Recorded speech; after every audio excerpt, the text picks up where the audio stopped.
Good evening and welcome once again to Beyond Gardens Live, a gardening program with a difference because it's live.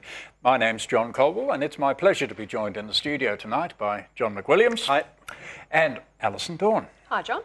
And good evening to you. Welcome to the program.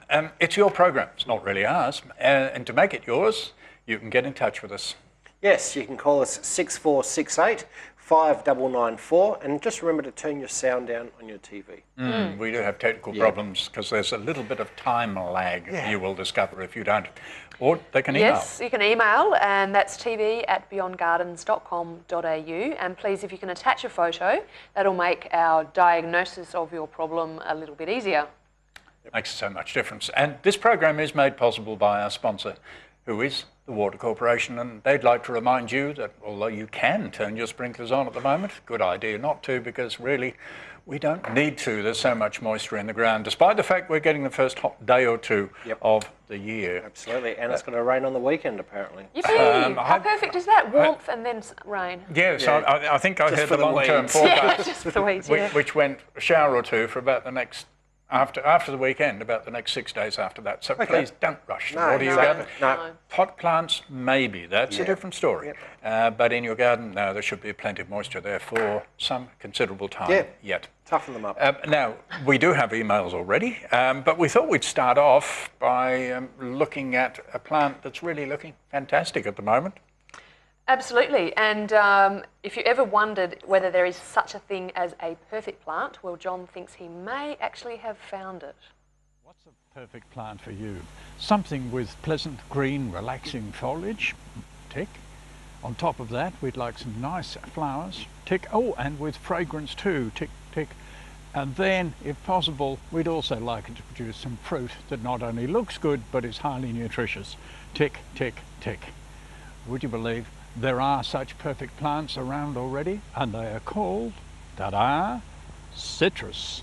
Let's begin with the orange. It's a wonderful looking tree, it's the right shape, fits into most gardens quite easily, only 4 meters high, and right at this moment it has a wonderful bunch of flowers on it, highly fragrant, and they are going to result in some oranges, but not every single flower is going to produce a fruit. If it did, the thing would collapse in a heap underneath the weight of the crop.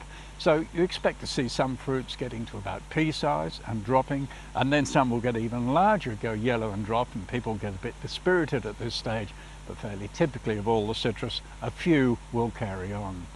Now, one other typical thing about the citrus as we look at another orange here, the Seville orange, is that most of them are what are called biennial bearers. That is, 1 year a bumper crop, the next year a very small crop, if any at all. You can help a bit by thinning out in the really good years, but it's in the nature of the beast. The Seville is another great tree. It's got much larger leaves than most of the other members of the citrus. It's vigorous growing. It does produce some wonderful oranges, but they're sour or bitter, make incredible marmalade, but they're not oranges you would sink your teeth into. And yet another orange. This is the blood orange. It's, well, at least mine anyway, has always been a smaller, slower growing tree that produces smaller oranges, but with that blood red coloration. In good years, not every year and not every orange has that lovely blood colour. This is a citrus variety known as Ellendale, often called a mandarin. Actually, it's a tangor. That's a hybrid between a mandarin and an orange. It's a nice small tree, but you can see a couple of problems with this. Despite the fact that it's full of flower and still carrying a bit of last year's fruit, it has some potential problems. Have a look at the foliage. See that discoloration? Fairly typical of the citrus, which do need a lot of trace elements.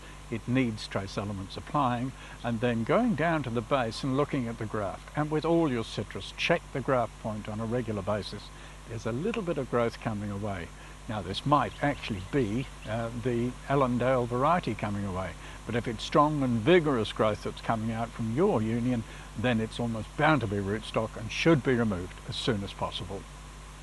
This is one of my favourite citrus varieties. It's called Lemonade. It's again a hybrid, this time between an orange and a lemon. Looks like a lemon, quite large fruit, but when you cut them open and eat them, it tastes like sweet lemonade. It's a favourite with our house and with all our guests as well. But if you haven't got room for a full-size tree in your place, how about growing a citrus in a pot? There are lots to choose from. Here we've got lots of lemons. It's a variety of Meyer lemon, but a dwarf one that grows very well in smaller containers. In fact, the half wine barrel is ideal for this. This is a curiosity piece given to me by a friend. Thanks, Carol. It's called bergamot. You can't really eat it. The fruit, misshapen as it is fairly bitter. But what it's grown for commercially is for the oil extracted out of the peel, and that's the source of eau de cologne. Now to a real lemon. This is Eureka lemon, but it's a dwarf variety. These are especially useful for growing in pots, and this plant needs a little bit of pruning at this stage to shake it up, but it's going to be really quite productive and should bear lemons all year round in a container of this size. And lastly, the limes. This is probably a West Indian lime, and I say probably because there's a few different cultivars apparently under the same name, but you can see the size of the fruit, and no, it's not green. It only gets green in really hot climates. But typically of the limes, it does shed a lot of leaves at this time of year, but as you can see, they're coming back. Just keep an eye out for citrus leaf minor on the new growth, and you can see masses of flowers. This is going to produce lots and lots of little limes for me this year. Then there's this one, the Tahitian lime. This plant actually needs potting up.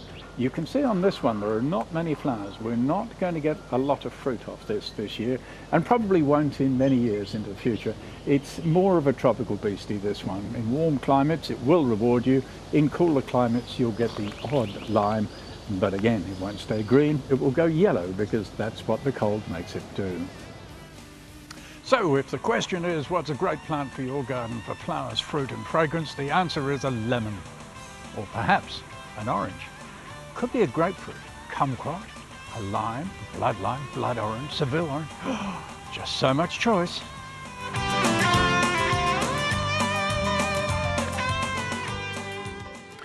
And yes, almost no matter what the garden question is, the answer is a lemon. Actually, we haven't had any lemon queries. No, please don't. if you do want to call, now would be a good chance, because we find that the calls bank up pretty much towards the end of the program. Yes, absolutely. And please, when you do call on 6468 5994, please turn your sound down. yes.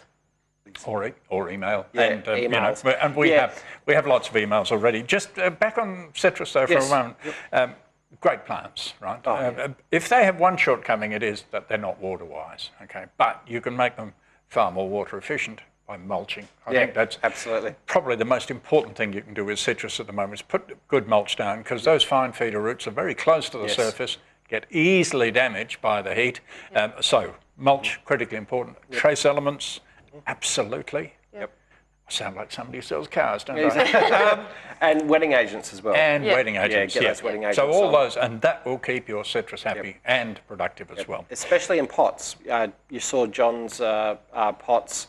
They're the half wine barrels and things. So yeah, wetting agents, the same mulch that you use in your garden, the rough, coarse, irregular, and the trace elements. What happens in the pot is exactly what happens in the ground, but it's on a much smaller scale. And in the pot, you can make a permanent water saving device by adding some clay into the the potting mix. And then that'll just reduce your watering in the pot. So there you go. A piece of citrus, really. Yes. Now, we have emails already. So should we perhaps deal with those? Yeah, absolutely. Let's have a look at some emails. We've got a fantastic email here from Jan in Kwinana. Thanks very much, Jan. I am about to feed and mulch my garden here in Kwinana. I have in the past had a bag or bags of fertiliser for each different section of my garden, native, verge, annuals, cacti, etc. Would an all-purpose slow release cover all of these, applied as directed? I would like to cut out all the heavy metals I am currently using. Also, I've been laying lupin hay as a mulch. Is this okay, or can you suggest another alternative? Yes, we can. We certainly can, yeah.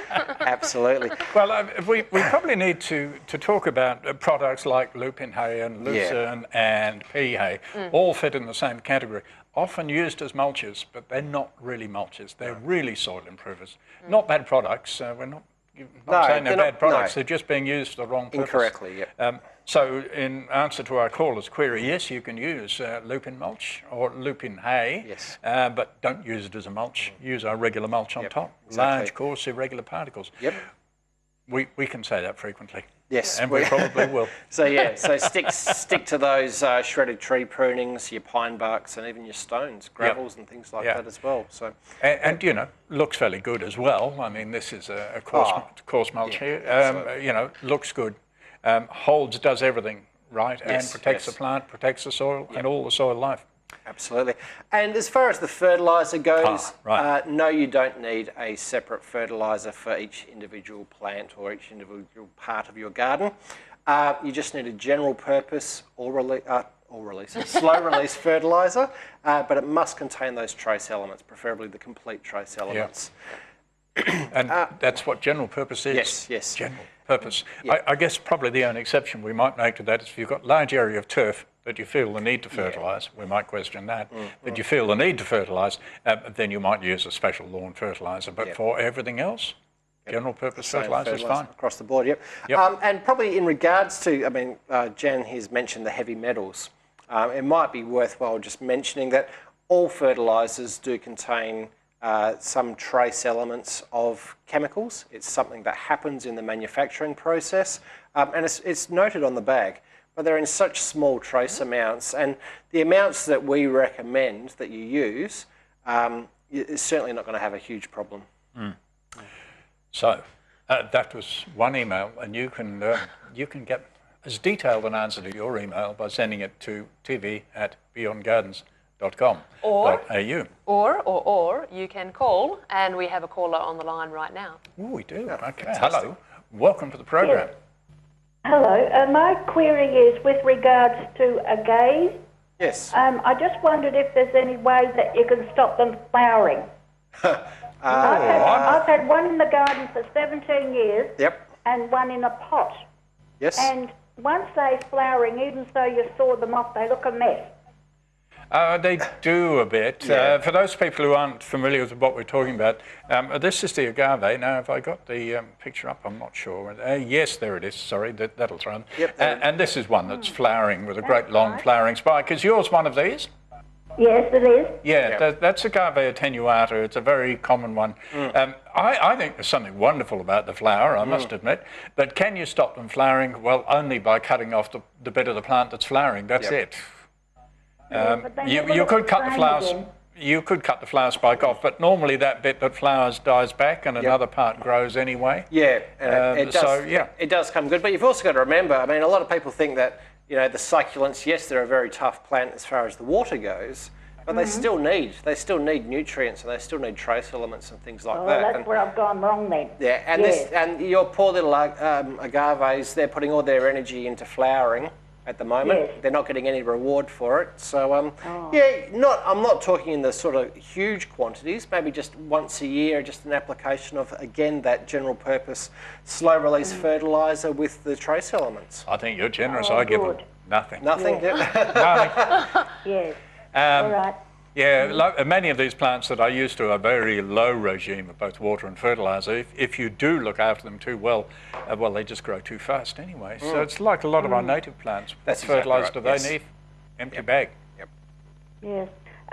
Just one other quick question. A passion fruit vine, been in for a year. I put complete fertiliser on it and hasn't moved.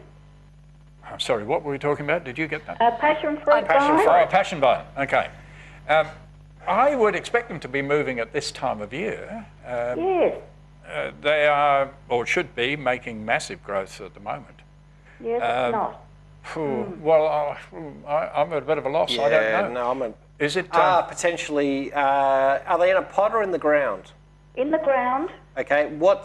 Is the water actually penetrating into the soil? Maybe if you're not getting the water into the root zone. So again, water repellent soils. It may be time to start adding some of the wetting agents. That might be the problem. And mulch as well. Bees? Yes. Well, they have to flower before the bees come into play. Okay. Get the wetting agents on, particularly after this warm week. You'll start seeing a lot of those sands dry out on the surface. Get your wetting agents on. Get that rough, coarse, irregular mulch, and hopefully, fingers crossed. And if they don't give you any joy this year, hoik it out and put a different one in. Yeah. Thank you. But he's right, they're not very long-term plants. And this is, of course, I think one of the delights when you look at the passion vine is the flower itself. It's such a beautifully structured flower. We don't have time to tell you the full story as to why it's called passion vine, but it's an interesting one if you want to look it up sometime. But our caller reminds me, as I like to point out to people, when we talk about passion flowers, we think of passion as in love and all this lot, but actually it's the real definition of passion, which is suffering. So if your passion vine isn't growing very well, it's giving you passion. Okay, well, we do have another caller, so how can we help you? I live on the coast and I've got several Frangipane trees. Yes. And I get good flowers and good leaves off a couple of them, but a couple of them are sort of not responding. What? Oh, hello? Oh, hello. I think we've lost... Okay. Interesting. I think our caller was in a submarine just off the coast. Sounded like it. I think we can say we've lost that one. Okay, but it was. But the question was valid. It was Frangipane, was it not? Yes. That's not performing very well. And right at the moment, Frangipanes are not doing much. Not looking flash at pretty the much moment. Doing much at all. Yeah. They're about to come forward. But we do tend to, again, look after Frangipanes a little bit too much. Yes. They're really tough plants. Oh, they really are absolutely. incredibly tough plants. But I certainly would be improving the soil for them. Yep. And I would be giving them just a little bit of a general purpose fertiliser. Absolutely. Again, with trace elements on the coast. They'll grow in a pot for years and years, but if you want to put them in the ground, once they've settled in, and quite often that can be a couple of years, they should be fine. That's it. Yep. And they will take really full coastal exposure, of course. Yeah, no, they are. They're where very... you see the best ones are up in the tough northwest plants. on the coast. Oh, yeah, absolutely. Yep. Okay, so please call us and let us know what's going on in your garden and what you need some help with. Yeah, give us a call, 6468 5994. And again, turn the sound down or leave the radar. Yes. Move away from the radar. Move away from the radar. Get out of the sub. That was a good one. We've got another email. Yes, we do. We have a question from Ross. Thanks, Ross, for your question. Hi, guys. Is there a product available on to counter the effect of nematodes, which continually devastate my tomato plants? I've lived in Heathridge, which means beach sand soils. Yes, I know Heathridge quite well. Not too bad these days. It's a reasonably older suburb now. So, I paraphrase that. There's a new part of Heathridge that's not that old. And if you're in that part, Ross, yes, you are certainly on the beach sand. Now, nematodes, well, maybe we need to define a little bit here. Let's have a We're look. talking about one particular nematode, which is known as the root knot nematode. It is one of hundreds of species that you'll find in the garden in incredible numbers. We're talking about millions per square metre, so don't freak out, people. This is a sign of a good, healthy soil. And it's only when you haven't got a healthy soil that this one in particular gets out of balance. And that's really what it's all about. This is the effect it has on tomatoes. You get basically strong interference with the root system, so the top of the plant dies and looks back and looks awful. And if you take a closer look at the roots, with any luck, it'll look a bit like this. Can you see the nodules on there? And these are where this little worm is living, and it's feeding on the sap of the plant and basically preventing it getting through to the plant itself. But it's really bad in poor soils. This is the whole point of the exercise. In crappy, sandy soils. Is crappy a sufficiently technical word? Yeah, it's a bit scientific, You know what John. I mean? But, no, that's exactly right. That's where it's really bad. In poor soils with next to no organic matter, you're going to get those problems. Because you've got one nematode getting the upper hand. Yeah. If you can enrich your soil, particularly with organic matter, and stimulate a vast diversity of soil life in there, you will stimulate the predators in the soil of this particular nematode, and you will, I won't say get rid of it, but you'll certainly bring it under control. You'll keep it under control enough that you will actually get crops out of it. And you can eat the tomatoes. I mean, that photograph there that John showed there of that suffering tomato, it actually had a ripe tomato on it. You can eat that. There's nothing wrong with the fruit. But by the same token, don't push your luck. No. So don't keep growing tomatoes in the same spot year after year. Exactly. Buy fresh potting mix, grow them in a pot, and make sure that pot is removed from the soil. So lift the pot up on bricks or something like that to make sure they can't get back up through. Absolutely. Rest the soil for a few years, enrich it, plant nematode resistance crops like most of the brassicas, not worried by most of the brassicas, not worried by nematodes at all, plant those, and then go back to tomatoes when you got your soil humming with life. Yes. Beautiful. What beautiful words of advice. Well, we have another call. Oh, okay. Thank you. I should make a TV program. We don't have another caller. We don't have another caller, in fact. Sometimes we do think we do, and other times. But we have got swags of emails, so let's go to those. We John? do. This is one that we've just received from Aaron in Singleton. Hello to Aaron in Singleton. Just wondering if it is possible to encourage multiple heads/branches on ponytail palms. Yes, it is. Yes. Yes, it is. Yeah, and it looks pretty severe actually when you first do it because it's a slash job. Hang on, we'll get there. Here we go. Yep, they're in the same vein as the Dracaenas, if I'm not. They are. Yes. Look, we'll show you a few pictures of ponytail palm. Well, here we go. I'm sorry. And I'll try and find one with multiple heads. Normally you see them with single heads like that. But let's just flick through a couple. That's one that's got multiple heads from early in the piece. You can see that forking coming away from the base. That one would have probably been done in the nursery, actually. But at any stage, to our caller from Singleton, you can be ruthless and just chop the top off. In fact, now's not a bad time to do it. Chop the top off and you will get 1, 2, 3, 4, 5 sprouts coming away from where you've done it. Can't grow the top, okay? That's a write-off. Samurai sword job. Yeah. Accidental chainsaw. Yeah, exactly. And yes, you certainly can. Some people find that they branch out after flowering.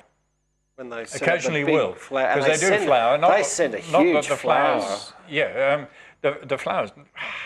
Nothing to write home about. No, really. There's not much colour on it. But it's big.